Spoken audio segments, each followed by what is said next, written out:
Good afternoon అండి. ఇవాళ ఒక ముఖ్యమైనటువంటి సబ్జెక్టుతో మీ ముందుకు వచ్చాను.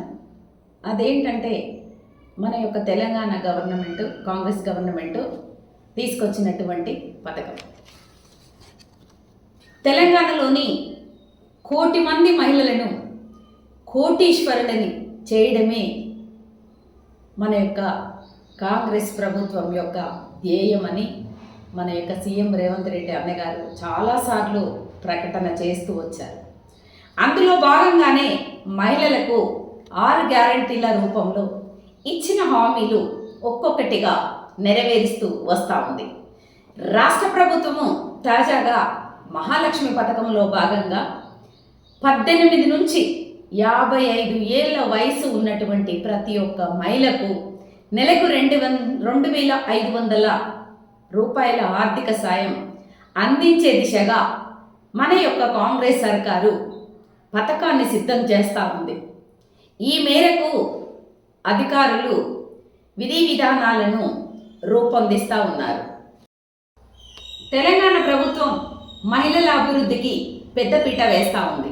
ఎన్నికల్లో 6 గ్యారంటీల ద్వారా ఇచ్చిన హామీలను ఒక్కొక్కటిగా నెరవేరుస్తూ ఉంది. ఈరోజు రాష్ట్రంలో కాంగ్రెస్ ప్రభుత్వము ఏర్పడిన వెంటనే మహిళలకు ఆర్టీసీ బస్సులో ఉచిత ప్రయాణం అమలు చేసినటువంటి విషయం మనందరికీ తెలుసు. ఆ తర్వాత 200 యూనిట్ల వరకు ఉచిత విద్యుత్ కూడా ఇస్తూ ఉన్నారు.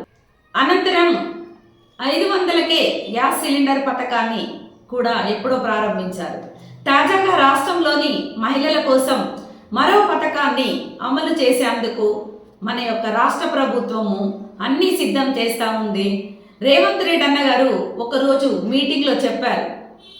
ఏమని అంటే 1 కోటి మంది మహిళలని కోటీశ్వరులను చేయాలన్నటువంటి తన ఆశయం ఏదైతే ఉందో అది అతి త్వరలో నెరవేరబోతూ ఉంది. మన యొక్క తెలంగాణ మహిళా సోదరీమణులందరూ సంతోషంగా ఉండాలని మన యొక్క రేవంత్ రెడ్డి అన్నగారి యొక్క ఉద్దేశం.